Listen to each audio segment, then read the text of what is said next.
Hi, Vala. Hi, everyone joining us. Welcome. Hi, Dave and Gozi and Rachel and Shanda and Keisha. Hi, Greg and Manita. Hi, Rowena again. Hi, Robert. Hi, Noor. Hi, Tina. Hi, Jan. Hi, Mark. So nice to see all of you. I see some prospective students that I've met, and as well as some of our existing students. It's so lovely to have you here with us this evening for our Meet the Graduate session with Dr. Vala Lalehzari. I'm Associate Professor Nicolette McGuire, and I'm joining you from Anishinaabe territory in rural, tiny Ontario, Canada, which is in fact very tiny. And I'm really pleased to be able to have all of you here in OUM's community space, and also want to acknowledge with gratitude the people of Samoa, the lands of Samoa, and the institutions of Samoa that form a very strong character in our university and that unite all of us as community members in OUM across Australia and New Zealand and Samoa and Canada and the United States and beyond. So thank all of you for being here, and thank you very much, Dr. Lalehzari, for being here and being our featured interviewee on Meet the Graduate today. Thank you for having me. So I'm going to go through a series of questions with Vala today. If you have a question, feel free to ask throughout the session. You can use the Q&A question box to submit your questions, and then I will pose them to Vala live. So why don't I get started? Tell us a little bit about, your history. Did you always want to be a doctor? What made you decide to begin a medical school journey? Sure. Well, yeah, like I think many people, medicine was something that had been on my mind since childhood. Of course, as you get older, that idea sort of solidifies into a career. And in undergrad, I was a neuroscience major. After undergrad, being originally from the United States, I studied for the MCAT.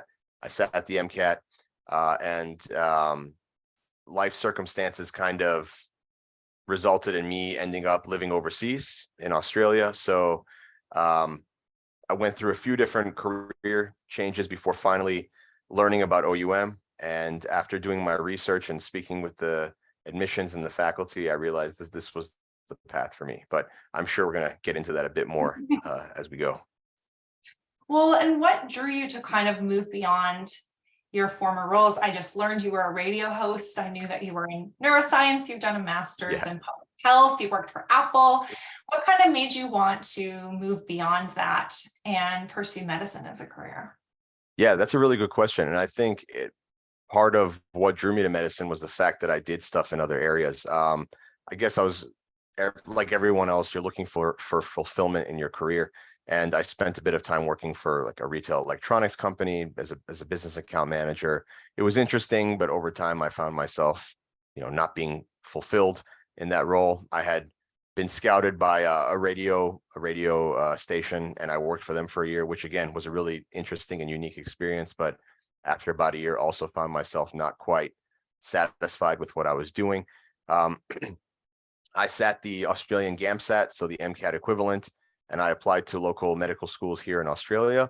Unfortunately, I didn't meet with success the first time, so I followed the advice of a coworker and pursued a master's degree while I was waiting to apply the following year, which I really enjoyed, and that was in public health. And that undertaking that degree was really what gave me the confidence that I could be successful in medical school. So after applying a second time, unfortunately, again, I was unsuccessful with local programs.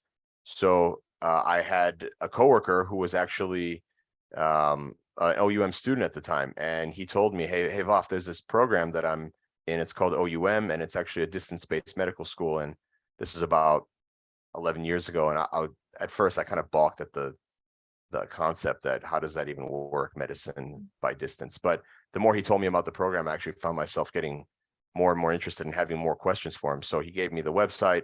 I went and read up on it and spent some time thinking about could this be for me?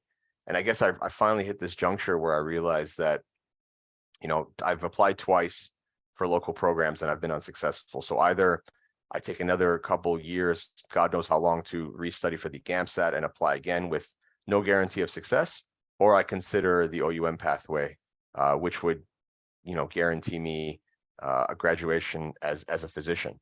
And so I came to the realization that this is something I want to commit to, and I applied for OUM. And looking back now, I'm very happy I took the route I did. But I think for me, it was, to answer your original question, it was having worked in different fields and realizing that these aren't for me that really drew me back to medicine, that I feel like medicine will provide the fulfillment that I've been looking for, and is one of the reasons I probably haven't been so happy in the different careers I've had over the past decade, because they weren't my original goal.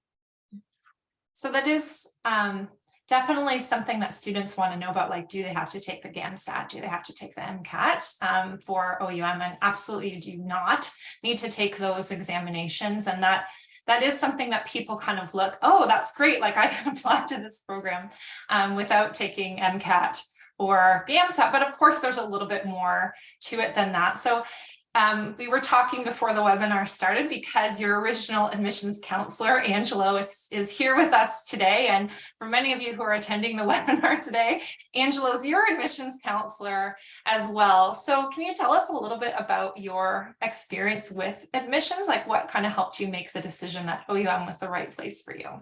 Yeah, look, disclaimer, that was almost like 10 years ago, a while ago. So forgive me if I don't remember details, but anybody who is being looked after by Angelo, I can tell you, you're in really good hands. He's a lovely gentleman. He was supportive throughout the whole process. Naturally, with medical school admissions, there's, a ton of things that you need to submit, letters of recommendation, transcripts, what have you. And so he made the process very simple for me. He was always patient and answered all my questions. And I just recall that I never felt overwhelmed or anxious going through admissions, because I felt like he was by my side. Anytime I hit a hiccup or a hurdle, he was there to explain how we move forward. So I guess my advice for any prospective student who's considering OUM and is being guided by either Angelo or another, I'm sure, wonderful admissions counselor OUM has, is lean on them for support. They are there. They make a living by supporting prospective students and helping you through the admissions process. Medical school is challenging and difficult, but the admissions process doesn't have to be. Right. So, I mean, we take student support really, really seriously at OUM, and I think that starts with the admissions process and with our wonderful admissions counselors like Angelo and Mary. But we also have student support programs, like once you enter school, when the really hard work begins. So one of our kind of signature programs is our academic advising program. Did you have an academic advisor? And tell us a little bit about kind of what your experience was with your academic advisor. I definitely did. And before I touch on that, I do want to go back to something the professor stated, that yes, while OUM doesn't require the GAMSAT and MCAT, don't make the mistake that some students, some prospective students make when they're applying to, I guess, non-traditional programs, is don't think that it's a walk in the park. Medical school is medical school anywhere you go. And so it's going to be challenging. The curriculum will test your endurance and your emotional maturity. So be prepared. Anywhere that you get accepted for medical school, be prepared for, committing to learning for a long period of time. But to answer your question, yes, I did have an academic advisor, both through the preclinical and the clinical phase of the program. And those advisors were really, I'd say, critical to me in my success, because like the way Angelo walked me through the admissions process, I had someone by my side. In turn, I had someone by my side both through the preclinical phase and the clinical phase of the program. So when I had questions about concepts during preclinical phase, the different modules, they were there to, explain the concepts to me, to help me understand them, to not feel overwhelmed or like I was falling behind. And then in the clinical phase of the program, even more important to me, I'd say, because I guess things have changed since I graduated, but at the time I was organizing my own rotations here in Sydney. So you had a little bit less contact with like I could say a traditional medical program where you'd be with your own peers and classmates every day. My point of contact to OUM throughout clinical training was my academic advisor, who some of you might know, Dr. Ahmed Mohsen, who was a lovely gentleman, always meeting with me weekly, happy to hear about how my week has been, what I'm learning, and go through concepts with me. So I think that's a really unique aspect of OUM that sets them apart from other non-traditional medical schools is they're really invested in your success. The fact that every student will have an academic advisor is really commendable. And I think if you're, fortunate enough to be able to go through the program, you're going to see just how helpful it is. I've spoken to a few students who are in the program now, and they have all said good things about their academic advisors. So yeah, wonderful. And I can't thank OUM enough for providing that support to me. I just came out of a Zoom with Dr. Moosen, but Ah. all of the academic advisors are faculty members, and so they have a good understanding of the curriculum as a whole, and also they have a specialty area.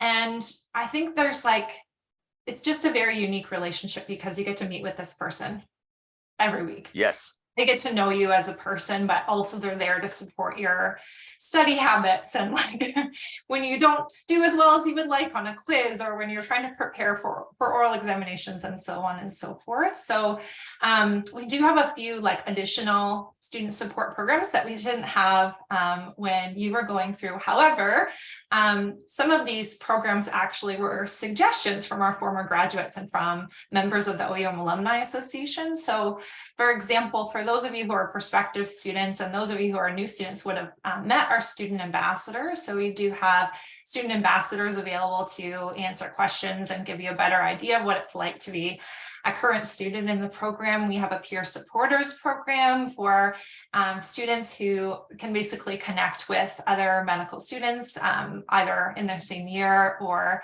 later on in the program, just to talk through issues that they're having, be they personal or professional or academic related, and just somebody who kind of listens and can understand you. We also have a clinical mentors program now as well. If you want to know a little bit more about some of our student support programs, there's an area on the website that you can go for a little bit more details, or you can get some further information from your admissions counselor. So it's definitely— I do have to say, sorry to interrupt you, Professor. No, I go do have ahead. to say, my only frustration with Dr. Mosen, and you can tell him this as well, is that I went from Chicago to Sydney, only to find out he went from Sydney to Texas. So we literally did the flip-flop. So Yeah, Dr. Moosen is board certified in both Australia as well as the US. yeah, And he's an almost ideal has his goal. PhD. So it's you're very fortunate to have gotten to meet with him once a week for the duration of your program. So thanks for that. So I know there's been, a lot of changes in the program since you started and since you graduated, but I mean, a medical school curriculum is it's very difficult, no matter, what the particular curriculum is. So what for you is the most challenging aspect of medical school? I think time management is a big one. A lot of, people, when they're applying to medical school, they think of things like, oh, the tuition fees, or, oh, like how difficult the program is going to be. But sometimes it's the little things that you don't think about until you're there. Like, how am I going to manage my work with my study? Or how am I going to maintain my focus over the long period of time? Medical school is a marathon, not a sprint. And then these questions, at least for me, they kind of hit you in the face once you're in the program, things that you didn't consider while you were applying. So for me, I think one of the greatest strengths of OUM is that it is a flexible curriculum, allowing our students the first half of the course to, work while studying, to be able to support themselves, which I did myself. I was very grateful for that. And so for me, the biggest thing was time management. I was a full-time worker and trying to manage my classes. Fortunately, a lot of them were in the evenings. I think, Dr. McGuire, I was one of your students as well. And I remember in your classes, I would attend I think they called them, what were they called? Mini cases? The mini cases. Thank you very much. Yes, in the evenings, and going through the concepts with my classmates and yourself. But I think it shouldn't worry you, because I fell into a routine pretty quickly. So OUM did a really good job of building the classes around its students. I was obviously an Australian-based student, so I would get all the links for the times for Australia, and many of them were in the evenings. The lectures were recorded, so I never had any issues keeping up with the material. But I think it just takes a little time for you to fall into your niche, and then away you go. Just you have to keep at it though. You have to, if you're committing 40, 50 hours a week this week, you need to make sure you're committing that every week. Yeah. It doesn't stop. It doesn't get. No, it does not stop. Like, so you need to embrace it and like fall in love with the process. Otherwise, you're going to be hating yourself for several years. Yeah. So I'm sure the attendees are a little bit curious about what things you felt like hit you in the face when you started medical school. I'm kind of curious about that. Do you remember anything in particular that you felt like hit you in the face at certain points? Oh, let me think. Like, I guess just, I didn't really think it through beforehand how, I'm sure all these prospective students are more organized than I was, how I'm going to, I guess, divvy up my time between study and work. Fortunately for me, I didn't have like family commitments that some others might have with children or a spouse. I fortunately didn't have that, but I did have a full-time job that I needed to look after as well. So I hadn't really thought out how I was going to allocate my time. So when I started the system-based modules, for example, and the eFoundations courses, when the material started to ramp up a little bit more than the intro course, I had to really start focusing on, okay, I've got a lot of material that I need to prepare for the upcoming quiz or exam. And I've got a lot of work to do as well that the company is expecting me to deliver because I work for them. And so I had to quickly figure out how I was going to spread my time. And I think what I did was I allocated a few hours every night for study. Study was my priority. And then I would kind of fill in the gaps with work in other places. And fortunately, it worked out for me. And I would tweak things like here and there between modules as I needed. But like the more I did it, I felt more comfortable with the routine I'd established. You just need to find out how medical school can fit into your busy life. Just to mention that, so those of you who are new students and prospective students here, you'd be taking the med sciences curriculum, which is kind of a mixture of the curriculum that Vafa was talking about, the eFoundations and the SBMs, where your basic clinical sciences like anatomy and physiology and immunology are taught within a system. So for example, right now, some of you may be taking cardiovascular system, which is the first course after your general principles, where you have those basic sciences integrated as you're learning a system. So it's not too dissimilar from the coursework that Bob. I'm sorry, I'm using outdated terminology. Oh terminology. no, it's totally here. fine. My But apologies. just so if this is true, your experience, but just so That's true. they're aware, because they will have heard of the med sciences curriculum from your admissions advisor. So that's the case. And I think too, like what you said about, you look at your schedule for where you have all your time to study, and you're scheduling that first, and then you fit work in the spaces in between studying. And I just want to point that out because I think that's really important, that it's very, very difficult for students who feel that they're going to try to work full time and then just like study on the side. This is your commitment. So well, tell me a little bit about that. Like, was that a realization for you? Is that something that you knew coming in? How did that work for you? I definitely didn't. And I mean, look, I'll just be very honest.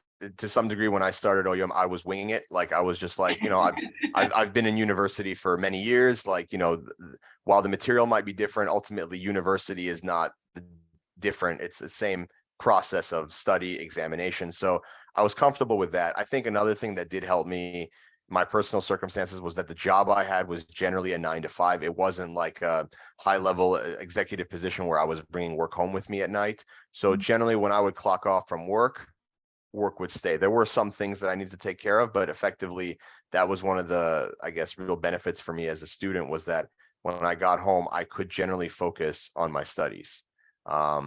So I would suggest that like anybody who's considering OUM is think about how much of your work you bring home with you. So that will help you determine at what pace you want to go through medical school. You don't want to overburden yourself or burn out. Not to scare anybody, but of course, you do want to plan to make sure that you're setting yourself up for success. So Vaf and I have been talking a little bit about the preclinical curriculum, your first couple of years where you're learning the medical sciences, but I'm sure all of you who are here want to know a little bit more about the second 2 years, the clinical rotation part. And the question that I want to ask you first actually is like a unique experience that OUM offers through our connection and grounding in Samoa. So I know that you had a chance to complete a clinical rotation in Samoa. Can you tell us a little bit about that and how that's kind of informed you as a physician? I sure can. So I completed my 12-week internal medicine rotation in Samoa. It was my first one. So I had just finished all my preclinical training in about late 2018. So I had scheduled to go to Samoa beginning of 2019. Fortunately, this is pre-COVID, so it wasn't an issue. So organized all my paperwork. I went. It's really a lovely place for anyone who hasn't been. I highly encourage you. I think Samoa is still a requirement, but you really shouldn't look at it as a requirement. You should really look at it as an opportunity for a completely different experience. It's a beautiful island. It's a tropical weather.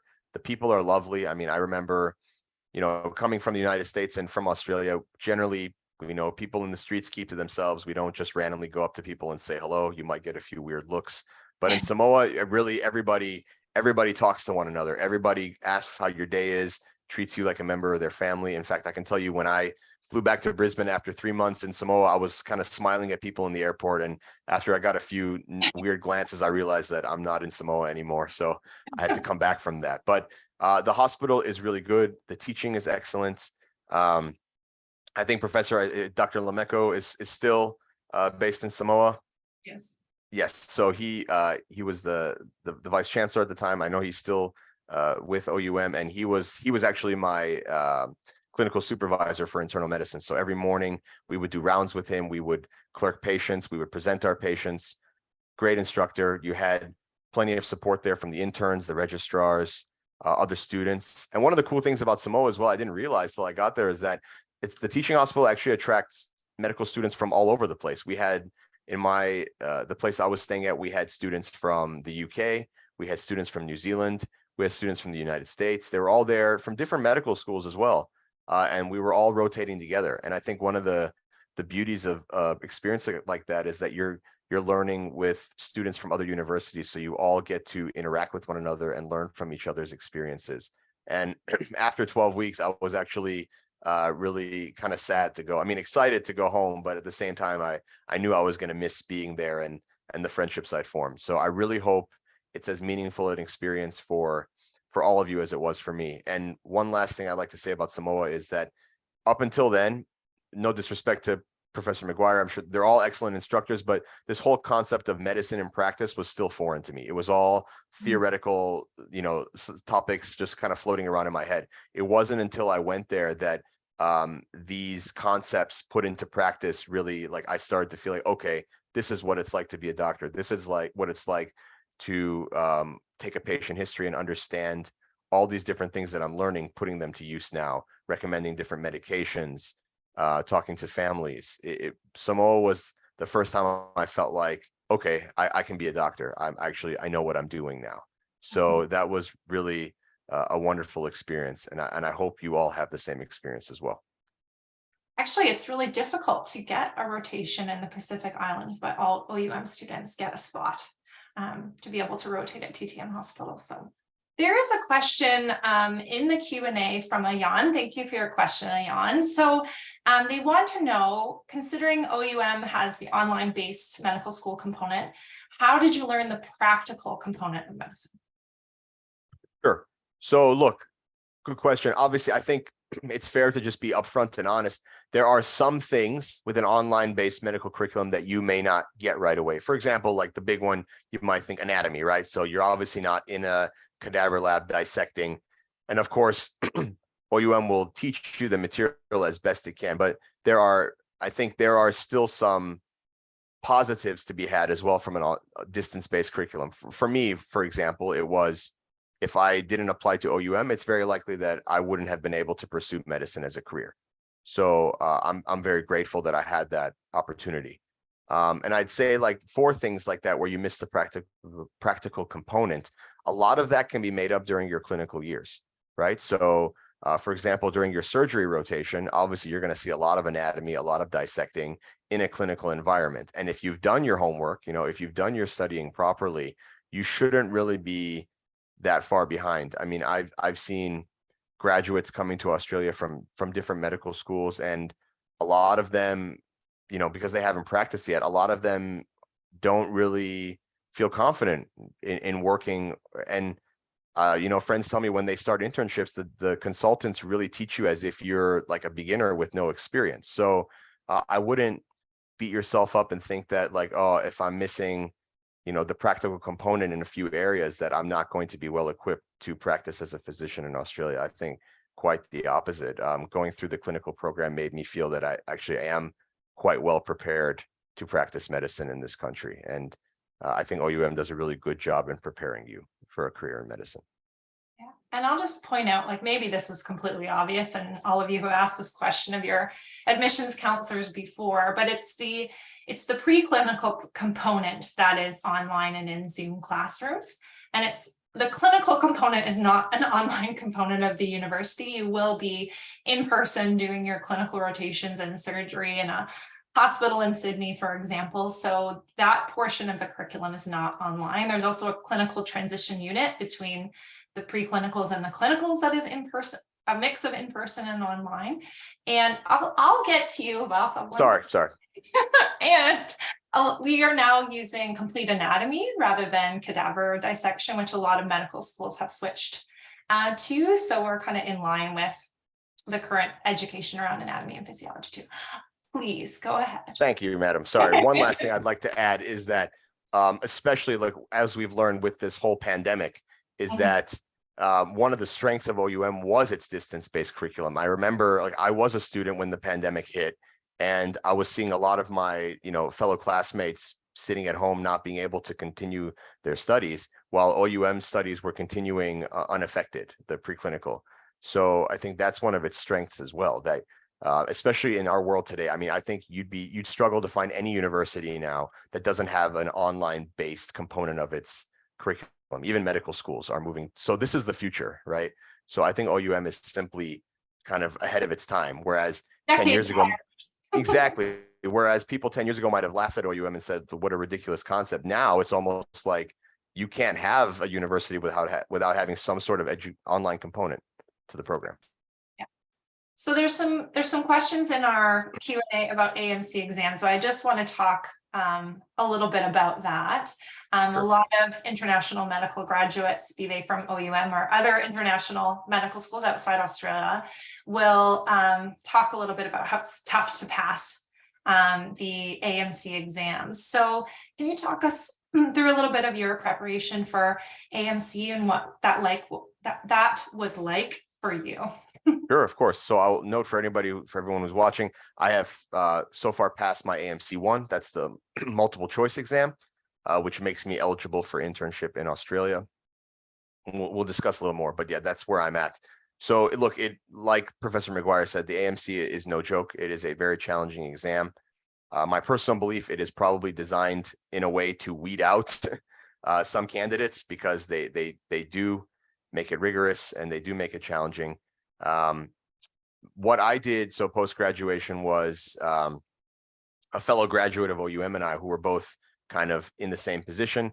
We studied together. So we went through the official AMC handbooks to start learning the concepts. But I'd say, honestly, the biggest, I guess the best solution that we used for studying was we subscribed to a question bank online.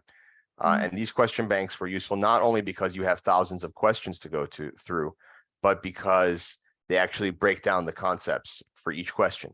So I wasn't just memorizing answers to questions that may or may not appear on an exam. I was learning the underlying concepts, which is what's important.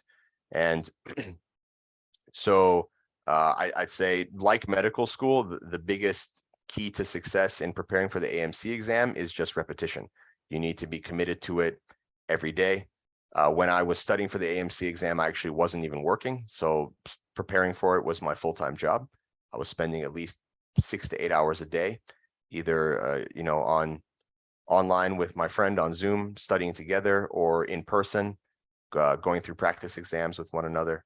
But it's doable. And I think OUM prepares you well, because a lot of the concepts and a lot of the exams that you're going to take are based on concepts that you'll see in the AMC as well. And the same is true for the OSCE. So I still have yet to sit the AMC Part 2, but and one of the great things OUM did was my final exam in order to graduate was an OSCE exam. And it was actually exactly designed to be like the AMC2 exam. So you had a number of stations, I think 15 to 18 stations, 10 minutes each. You have a STEM, you have to, present the situation and present the case as you would in an official exam. So I think preparing for that has also helped me in my preparation for the AMC2, because as I'm going through the handbook of clinical assessment now, I'm remembering what my OSCE was like, and like it's actually very similar. So it was a great support for me in preparation. So I think it's maybe just important to know that the examinations across all of the OUM curriculum are designed to be preparatory for board examinations in Australia, New Zealand, United States, Samoa, and Canada. So you get a pretty well-rounded experience so that you can feel prepared for taking the AMC 1 and 2, taking the NZREX, taking the MCCQE and NAC, taking the USMLE step 1, step 2. A lot of acronyms. So I think you get curriculum though that is like very well rounded and thoughtful about what it's like to become board certified in the United States or become board certified in Australia. And so the way that the curriculum is designed is like to ensure that you're able to practice in the area that you want. And also like there's an opportunity. So let's say Bafa wanted to go back to the US and he was going through the curriculum now, he'd also have the opportunity not only to take the AMC 1, but he could take the USMLE steps as well, because the curriculum prepares you for that. And we do have a USMLE prep program. So for those of you who are interested in becoming, receiving certification in multiple countries, you have the opportunity to do that. So maybe just like walk us through, what comes next. So you like graduate, you take the AMC 1, then where does life take you? Sure.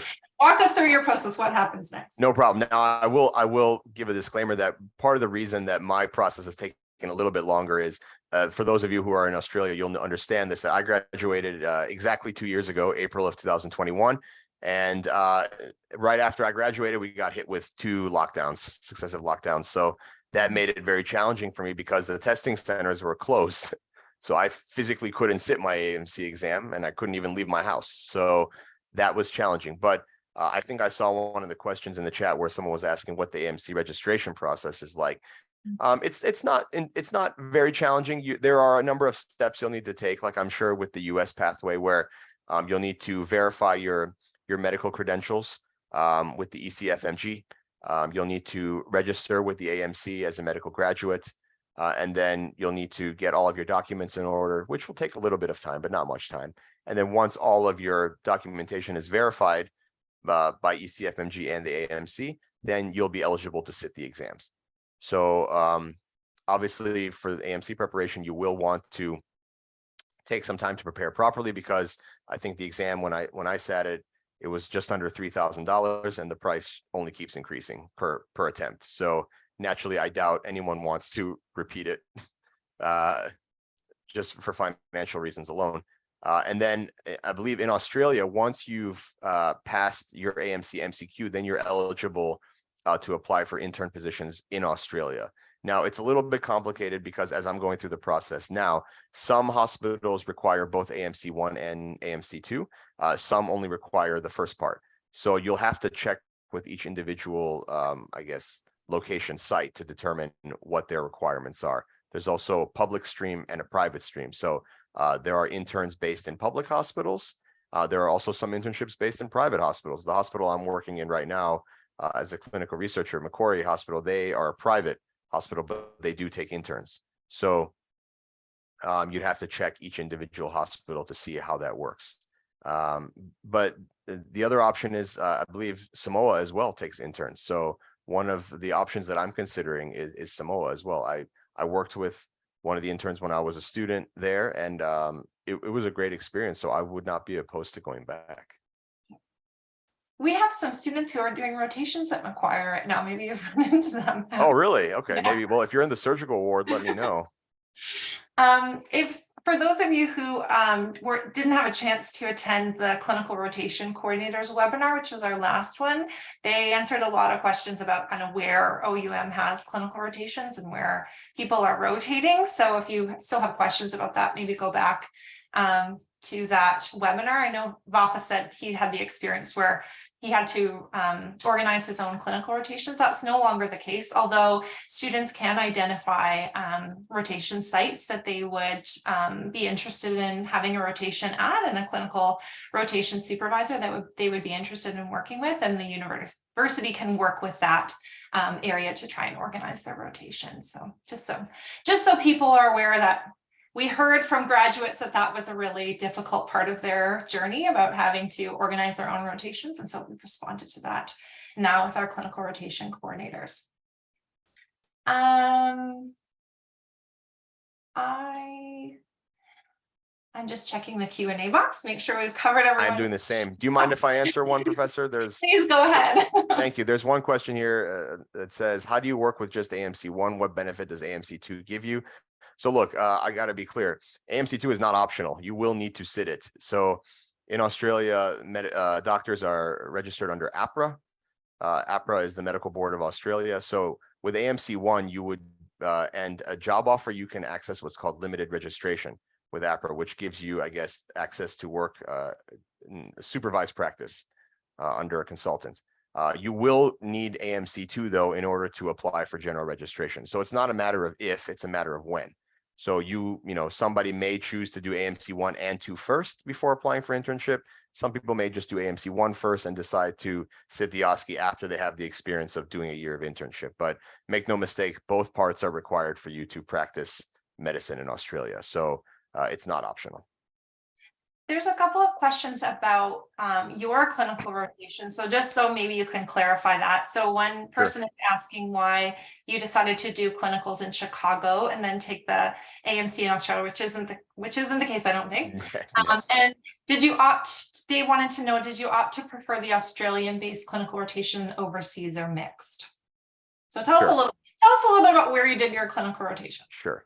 Did you say Caesar mixed? What is, overseas. Excuse me. Sorry. Yes, thank you. Not like a Caesar salad. My apologies. Yeah, better that I saw it. Okay, so for the individual who asked about clinical rotations, I didn't. I moved to Australia well before I applied to OUM, so I wasn't even in the United States anymore when I applied to go to medical school here. So all of my preclinical training was completed while living in Australia, and the majority of my clinical training outside of my time in Samoa was completed in Sydney as well. I think Dr. McGuire mentioned earlier that I was a US track student. My original plan was to return to the United States and practice there, but life circumstances led me to reconsider that decision and remain in Australia. So I ended up being an Australian track student. So that's why I completed all of my training here. And as for the second question, which was, how did I opt to prefer the Australian-based clinical rotations overseas or mixed? Well, like Dr. McGuire said, when I was going through the curriculum, which is no longer the case, so don't worry, if you wanted to undertake clinical rotations in Australia, you needed to organize your own. The university didn't leave you hanging though. Like every clinical rotation was available in Samoa for any student who wanted to complete them. So it wasn't like, all right, well, you're on your own now, good luck. That wasn't the case. But I wanted to find as many Australian-based rotations as I could because I wish to practice here.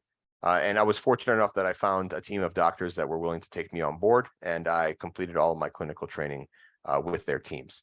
So that's how I ended up doing it here. But I think the time I spent in Samoa was really valuable. If I had done internal medicine here, I don't think I would have had as good training as I did over there. The teaching over there was really phenomenal. We do now have clinical rotation coordinators for each state in Australia, as well as the ability to coordinate rotations in Samoa. And then I'm not sure if there's anyone here from North America for the time being, but we do have clinical rotation coordination through the Dean's office in North America also. So maybe tell us, what was your favorite clinical rotation? What was your best experience in clinical rotations? Oh, it's tough to say because I had so many good experiences in all of them. Let me think. I think one of the ones that was really, I guess, eye-opening for me, and that I didn't realize how extensive it was obstetrics and gynecology. I had always, assumed that, obstetrics gynecology is effectively just, dealing with women in labor and dealing with, female gynecological issues. But then I realized that, and this teaches you that, you're always learning in medical school, that gynecologists are really surgeons. I remember we dealt with several cases in theater where women had urinary incontinence problems or pelvic floor issues, and we admitted them to surgery and operated on them to, not me, I was observing, but the consultants operated on them and fixed them. So I was really amazed that, wow, like gynecologists are really surgeons as well. That was an interesting experience. And of course, getting to see a child be born, that was really interesting. I had never experienced that before. I think I also really enjoyed pediatrics. I love kids. And if, once you can deal with all of their screaming from vaccines, then you really enjoy the difference in diagnostics and history taking, because obviously a 1-year-old is not going to give you a detailed history of what's wrong. So you need to rely on other skills, the parents, physical examination skills, to be able to come to an accurate diagnosis. So I really enjoyed peds as well. I think probably peds also because it was my last one, so I was getting excited to graduate. So that may have had something to do with it as well.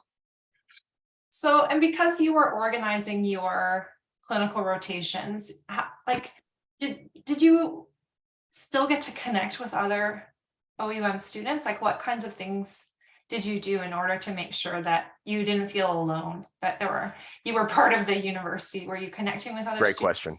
Tell us a little bit about that, because people wonder about that, because you think, oh, it's like distance, so you're going to be on your own, but we are a community. So how do you build that community around you? How did you connect? Sure. And I will preface this by saying, I think now, like Dr. McGuire mentioned, the fact that these clinical coordinators are organizing sites for OUM students now, like you will not be alone. You are going to be with your classmates and going through the curriculum together. For me, obviously, it was a little different because I was organizing my own, but I always felt connected to the university. And I think one of the best things was going to Samoa. Because I went to Samoa, that cohort I was there with, we had, a WhatsApp group chat. We were in contact with one another. And even though we were all from different parts of Australia and New Zealand, we all still kept in touch with one another. Hey, what rotation are you on now? Hey, where are you these days? How far are you up to? And that was really nice. I felt like I had this support system with me, even though I wasn't physically seeing my peers. So we were I felt like we were all in this together, even though we were at different sites. But I think now, especially with the fact that, OUM has organized specific sites, you will effectively function just like a traditional medical school in your clinical training, because you're all going to be with one another, with the same supervisors, and going through the same wards, learning the same material day by day. But for me, yeah, it was that support group of classmates from Samoa that made all the difference. You said the magic words for success to me in medical school, which is support system. Yeah. And those of you who have, been in interviews with me or who have gone through orientation with me will know that this is something that I always mention, that students who have strong support systems are the ones that do the best in medical school, whatever those students' definition of success is. So maybe I'll just ask you if you also found that to be true. Do you think having a support system was important, and tell us a little bit about your support system? Yes, very much so. I think first and foremost, my family. So one, they provided me a place to live while I was a student and not making much money. And of course, you lean on them for emotional support as well when you need it, when you feel like, some days where you're just exhausted, work is long, school is tough, and you just want to throw in the towel. So it's important to have those people around you to kind of give you a hug and tell you, don't worry, this will pass and you'll keep going. Another thing for me personally, I think everybody needs to find something in their life that's very meaningful to them and commit to that. For me, it's my faith. Being a member of the Baha'i faith, I was very involved in our community activities and religious activities. Some of my friends who are now students at OUM were part of the same youth group with me in the Baha'i community, and through our activities together, I found a lot of fulfillment in that, which also provides a lot of motivation for you to keep doing what you're doing. Not only that, but really my faith teaches that medicine is one of the most noble of all pursuits and careers, because you're not just treating the human body, but the human spirit. And I think it's very important that, we're all training to be healers, and that healing goes far beyond just physical healing or putting a stitch, but also helping someone who's struggling, either emotionally or mentally. So that was also a driving force for me, that I'm working to be a force for good in the world. And nothing good comes easy. So, when you're in the grind, that's a good feeling. If you're struggling, keep going. As they say, gold is purified in fire. So I think, the gauntlet of going through medical school really shapes people, I think, to be caring, compassionate, empathetic physicians. That's like so well said. So well said. So, like, I'm sure we have some people who are maybe like on the fence about applying to medical school, because they hear that too, that it's really like difficult, and that it's like drinking from a fire hose, and that, Yes. things that are worth doing are always difficult. But I know from what you're saying today, but also from knowing you going through the program as well, like you have a very strong motivation and are very like motivated by empathy and helpfulness towards others, and like the strong role and important role of healing in a community and in individuals. But what would you say to people who are kind of on the fence about starting a program like this, knowing the level of commitment that's involved? What advice would you give them?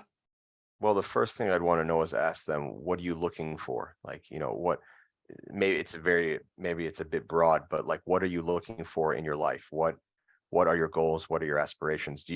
I'll say this right off the bat. If you're getting into medicine because you want to make money, very bad idea. There are plenty of other careers that you can go through where the opportunity cost is far, far less, where you're not sacrificing years of your life for study, paying tuition, and then entering what is, let's be honest, a very competitive workforce.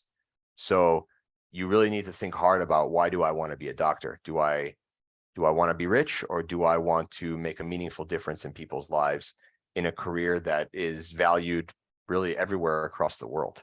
The skill set that we are lucky enough to gain as physicians is one that is useful everywhere, whereas things like perhaps law or accounting or something where are based on kind of man-made rules. Medicine is medicine everywhere, because ultimately the human biology doesn't change whether you live in North America or Europe or Australia. So I think the first thing you need to ask yourself is, why do you want to be a physician?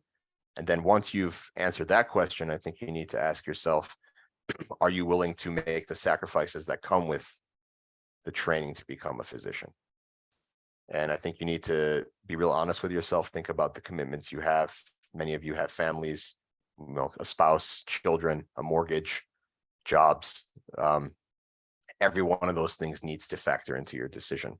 And also factor in that it won't just be you that may be dealing with the effects of a medical school curriculum. It may be your spouse, it may be your children. So, not to deter anybody, but these are real honest questions we need to ask ourselves. And they're questions that I asked myself. After completing 2 degrees, do I want to go through another, 4-year curriculum that's going to be taxing, both financially and intellectually? And I decided that yes, because after working for several years in different careers, I realized that I either put in the time and the hard work now and come out with a career that I love, or I continue doing some things that may never provide me any fulfillment. So for me, it was the right choice. I'm really grateful that I came across this university. I'm really grateful I committed the time and the energy to complete my studies. And now I'm looking forward to giving back to the community in the capacity of a doctor. It's amazing.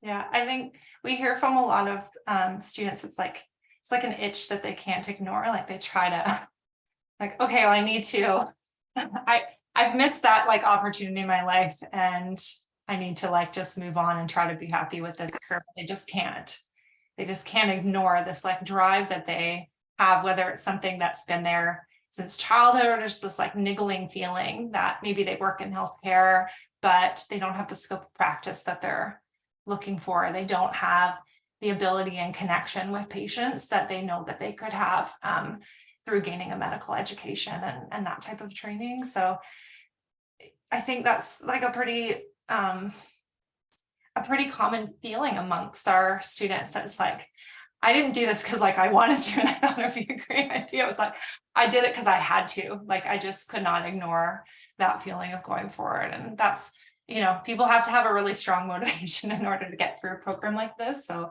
I think that's really important.